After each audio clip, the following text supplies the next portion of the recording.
Kenda Kunginitoi Asida Nupi Mire Mariauna Puna candidate Maudani Panalamba Tonari.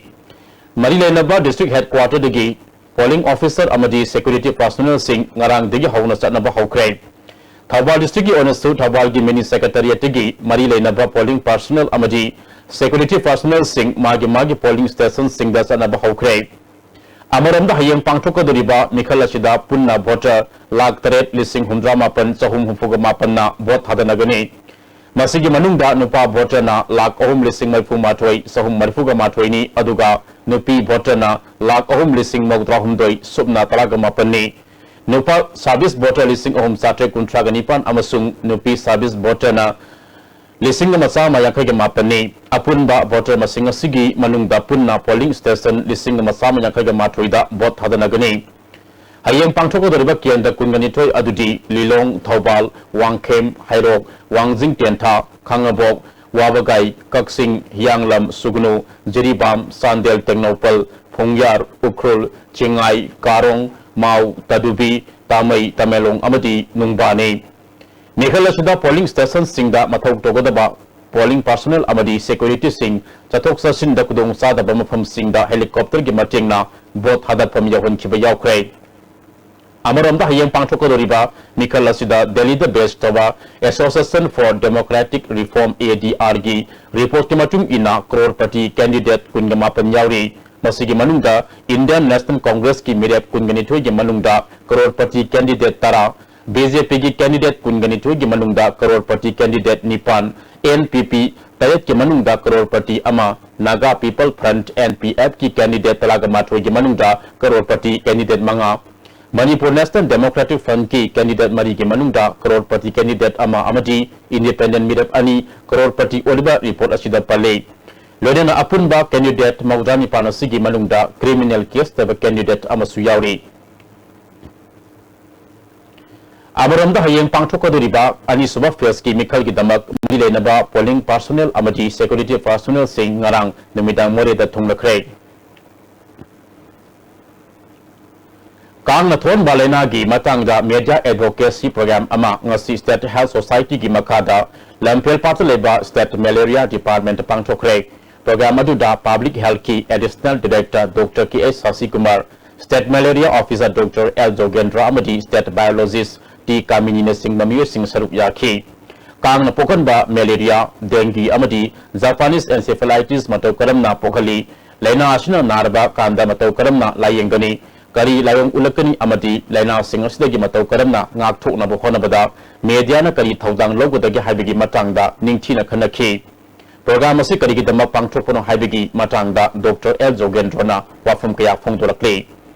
Kami sa Tokolena Sisi, Natopong Ganda, Topa, Haring, the department, Gisu, the thing, Kali, the Nilena, Matyam, the Kali, the Prezasina, Kam, Masakopam, Lehan Bidaba, Kam, the Chitan of Honabiva, Karna, Lena Sisi, Atoka the Gay have to Kanamina, Matunda, Tunda, Mediasingi, Saitigisu. Laina Sing Tung Navana Presa, the Pauls, Viva Matanta, Nava, Kaina Penalty, programs about 27. Ani Suba Fields chemical Matam Naxi Lapagaluina, Tongan the Palm, the Togdok Topiki Sangsu, Hengala Clay, Pau Gimelatan at the Brekama, Luminacy. Miyam gin moira pausal mathang da dom na Delhi jetpada look active hospitality services na miyam da air conditioned rooms at any cuisine amasung taxi ki khudong chaba tham. Please contact 09999055302 or 09821819453. Look active hospitality services, assurance redefined. Northeastern India da Kwaidagi Ahanba Oina, German laser technology ki Matengna, varicose veins, Haibadi, Konga Singli Pomtokpabu, Thang Hadana, Lying Bagi Kudong Chaba, Caesar Hospitals da Lajare, Akupamaro, Caesar Hospitals Dagi, Natraga, mobile number 9436807346 Dagi, Kambi Bayagani.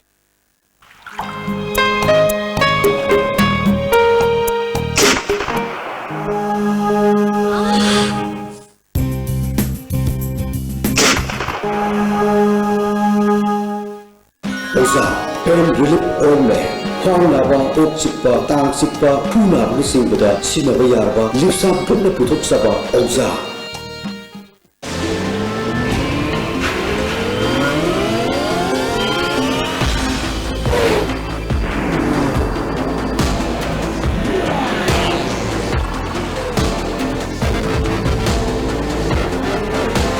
The new Jigsaw 2017 series beats your heartbeat. Beneath 100 meters from the Earth's surface, naturally filtered through saline stones, pure, clean and healthy water.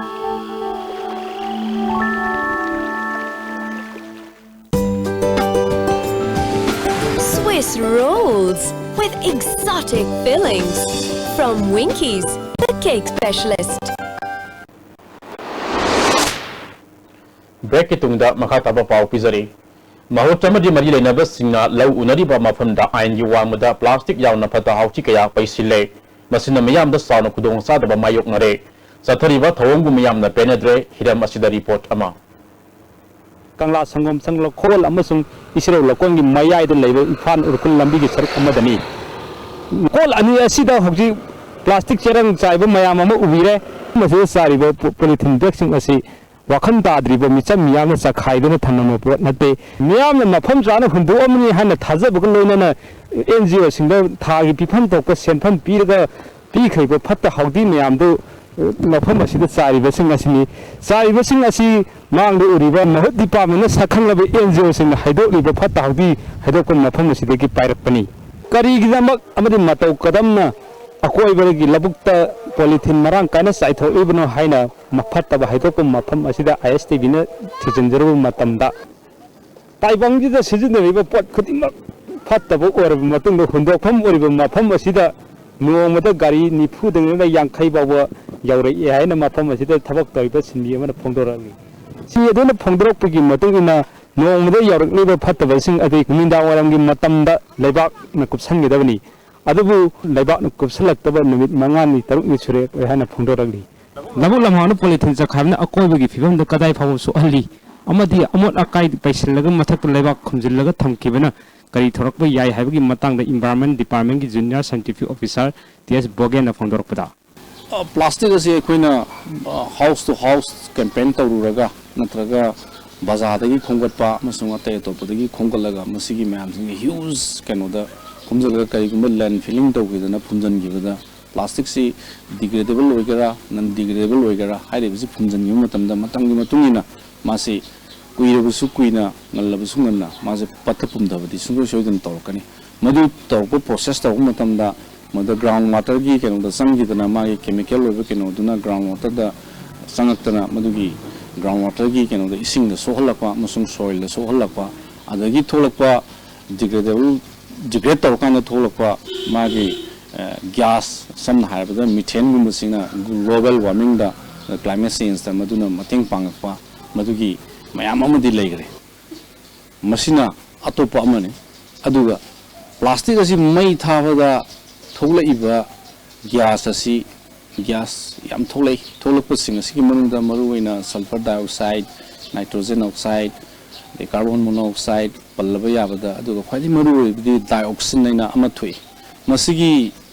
gas asini akoina masi mai thabada honjan giba matamda chlorine guma kaiguma yawuna composition yawuna maram moiraga masi cancer form tawda yamna achoba mateng pangba adu masi miyoibada harmful oiba adunani nakan amromda sok lising ani tra marigi September 18 da Act on Khaba Manipur Conservation of Paddy Land and Wetland Act 2014 gi matung ina law unariba lawfam da laingak natraga lanai miyoina atopa hiram da season gi harabadi Act asigi section marigi ina sample local level monitoring committee ayab lor matung local committee ne section 7 gi matung ina sample district level committee gi ayab lawgadabani district level committee ne section 9 gi matung ina sample state level committee ayab lawraba matung da thobak pakhatkadabani haina palli Act asigi section 3 clause 6A da akoibagi labukta akaiba piba yadi haibasu palli करीम एक असी थुकार बदे section 10 Pangi Matang इन सही अहुमदगी मंगा फाव जेंदा थमग लोनना लुपा लिसिंग यांखैदगी लाख नि फाव वाकोंग से love याई हाइने हाइरी असुगुम एक लेरबसु ओरिबा फिवम असिदी लेंगा रेसन पुनमक तुमदुना लेरबरा हाइना लंबी असिद चटलिबसिंग हंगनरकले ngasi akoina sida phawriba lambi je sigi manipur government tawriba solid waste khoigi kano ne semi ba sarisu labung mayai da su oire akoina lawpham kanbagi changsan leiba khoigi posisu yamna pura sigi tayona ba pot abanda oire aduga labung mayai da sajale aduga lambi da saliba posing ji mayamna hel haja se kamai tawdage ju karimo wakhan khan da mayam tawrisi bo angai le jala mayam khan ne yambiu sai thui ba lambi lamba na tawriba plastic nuksina sina soli ba haksang ni me bagi phibam kano je khoi je kaimok pura zero da le na khambi bra mayam jibu government na masi tang se khara meng changhani ni masi tang da thank you da tagachan kari nimita asigumba laingak na thoksabidraba thawong asi losalakadagi haibisi miyam na asabu hang amo oina hangnari cameraman nanago loina na pawdam jariba ningtho khongam chana jago mitai isirau Manipur के school Singh the green campus सेंगोनबगी मतंगदा नोमगी ओब awareness programme अमा CSIR Notice Institute of Science and Technology Lamfelfan Sindunangasi Institute of the Pangthokre JP Institute of Himalayan Environment Forest and Climate Change Government of India sponsor toguna pangthokhiba thoram aduda Manipur government ki consultant Dr. R.K. Nimai Science and Technology ki director Uttam Laisham Manipur Science and Technology Council ki director T.I. Surendranath, Manipur University के Life Science Department के Professor P.K. Singh Amadi, CSIR Northeast Institute of Science and Technology की Principal Scientist Dr. Ais Bir Kumar Singhmana अथवा मिथुंगन Singh one सरुप याखे Awareness Program अदुग मरी लेना Manipur Government की Consultant Dr. R.K. Nimaina Forest Department न सही खुदिंग के लेप्तना उचरा कया थारबसु निंगथी न माई पापंगमद्री U sing thana bo honabada akoi bigi phibam gi makha pona tongan tongan ba u makhal sing tha ba sangi loina na medicinal value leiba makhal gi u sara sing su lokachuna lamda masi gi sel gi phibam da mateng pangna bo honabada aso ba mateng oigani haike so there are some plants which are sun loving there are some plants which are shade loving so you have to choose which plants to plant on a particular area the southern side is basically more sunnier than the northern side. So if you look into the Manipuri traditional style of households, Mahila Patanjali Yoga Samiti Manipur Sinduna Patanjali Mahila Divas Samasung Bharat na Barsa Mahasab ki taram ngasi singa mathak taleba singa lairembi mitin sanglen na pangthokre tharmajuda Bharat Vikas Parishad की convener G.A. शांतिबला देवी महिला पतंजलि योगा समिति के president N Lilima देवी यावना मियोय क्यान सरुप याखे N Lilima न पांगथोलेबा थरम मसिना नुपी सिंगलमदा मसिदा शांति पुरकपदा Asab थौदांग लौगनि हाइखे youth sing na harol sing afaba behavior afaba samaj ama oiraknabada su akoina mateng pangba aduga loina na ngasi ge akoi gi health su akoi gi aduki matik sothariba akoi gi laiba ka sida akoina karamba mong da akoina saukhatna ba hona ba haidana akoi mahila patanjali yoga samiti sina kachin koya yongna akoi sin batung na ngasi patanjali yoga samiti siga loina na akoi changsin jarap ka khongsang ni madura akoi gi mahila sina akoina tawba ba akoi gi ngasi gi sotharaba samaj se kitang tang ore su akoi kari toksi ge haba gi wakhalon amaga loina na ngasi patanjali gi akoi gi mahila divas ase akoi ngasi pangthok sabani Swasth Bharat Abhiyan के मरी लेना Community Food and Nutrition Extension Unit Ministries of Women and Child Development ना Department of Social Welfare का खुसम नदना सिंगजमई थोंगाम लेकाइदा खोंगसत अमसत खरे Community Food and Nutrition Extension Unit के District Officer T.I. Savana Swasth Bharat Mission अपीरे बकाना बसिंग मियाम द खंगन नबा खोंगसत असी पांगथोपनि हाइखे इरन खुनाय सिदा अखोगी यामना हाइजीनिक ओइना लु नाना लेनबा अदुगा मयाम सिंगा सि तिंजन गाजिनबा खुनाय अमु ओइनबा अदुगी मरमदा अखोई मयामदा अखोगी मास अवेयरनेस ओइना अखोई सिगी रैली से ससेबनी मसिगी कानबसिना अखोगी इरन खुनाय सिदा लंगान तिनान सेंदबा यामना लु नाना अखोगी इरन खुनाय से मसि अफब समाज अमु ओइनबा दु मखनगी मनिंग सन अखोई रैली से सिंजेबनी मणिपुर के बॉर्डर टाउन ओडिबा मोरे पुलिस स्टेशन की मनुंग सनबा हाउलैंड फाइद लेबा सो मिल अमा म्यांमार आर्मी ने संगलक लगा अमांगा ता थोन बतदना so milgi mapot masakya puruga satkiba thawongbu yaningdaba phongdokpaga loinena makoina pukiba posai sing handokadabani haina howland phai khunja singna sarsilakliba khongjang handokpa leitri howland phai pharoga satliba lambi thingbagi khongjang sathari hairi loislakada maru weba pau amukana hayang ani suba tangka ki koina kendra kungani thoi mikal pangtholagani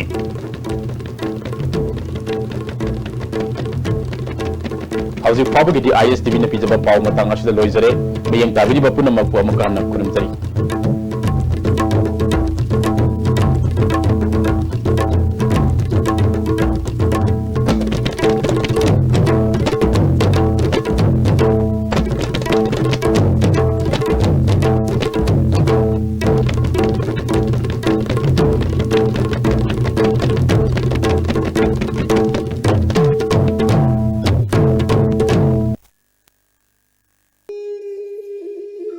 Sri Sri Gaurachandraya Namah Purvashram da ikhoi khwai